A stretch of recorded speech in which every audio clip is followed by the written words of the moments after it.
ومن الحالات الغريبة والعجيبة والنادرة التي تخرق نواميس الكون أن الله عز وجل تبارك وتعالى أحيا أناسا بعد أن ماتوا. قال تعالى: أو كالذي مر على قرية وهي خاوية على عروشها قال أنى يحيي هذه الله بعد موتها فأماته الله 100 عام ثم بعثه.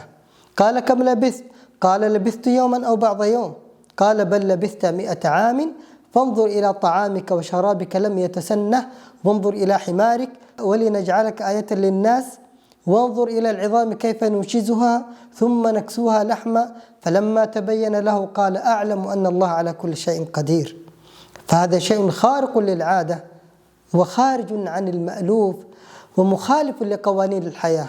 وإبراهيم عليه السلام حتى يزداد يقينا قال: رب أرني كيف تحيي الموتى. قال: أولم تؤمن؟ قال: بلى ولكن ليطمئن قلبي. قال: فخذ 4 من الطير فصرهن إليك ثم اجعل على كل جبل منهن جزءا ثم ادعهن يأتينك سعيا واعلم أن الله عزيز حكيم. فهذا شيء خارق للعادة وخارق لنواميس الكون، ومن الحالات الغريبة والعجيبة والنادرة التي ذكرها الله تبارك وتعالى.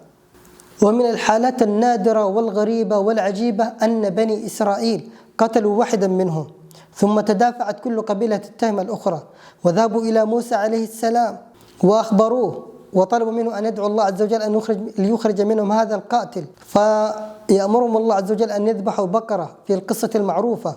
ثم قال الله عز وجل بعد أن وجدوا البقرة: فقلنا ضربوه ببعضها كذلك يحيي الله الموتى ويريكم آياته لعلكم تعقلون. فقد أحيا الله عز وجل هذا الميت وقام أمامهم وتكلم وهم ينظرون ويتعجبون في أمر خارق للعادة خارج عن نواميس الكون.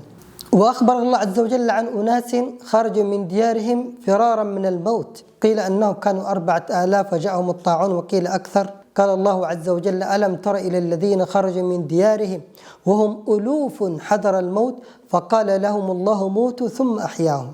فهذا شيء غريب عجيب خارق لنواميس الكون خارج عن المألوف. وفتية أهل الكهف ينامون في كهفهم 300 سنين وازدادوا 9 ثم يقومون يتساءلون يظنون أنهم ناموا يوما أو بعض يوم. في آية عجيبة غريبة خارقة لنواميس الكون بقدرة الله جل في علاه. هذه بعض القصص التي ذكرت في القرآن الكريم فيها من الغرائب والعجائب والخروج عن المألوف التي تجعلنا نؤمن أن الله عز وجل على كل شيء قدير.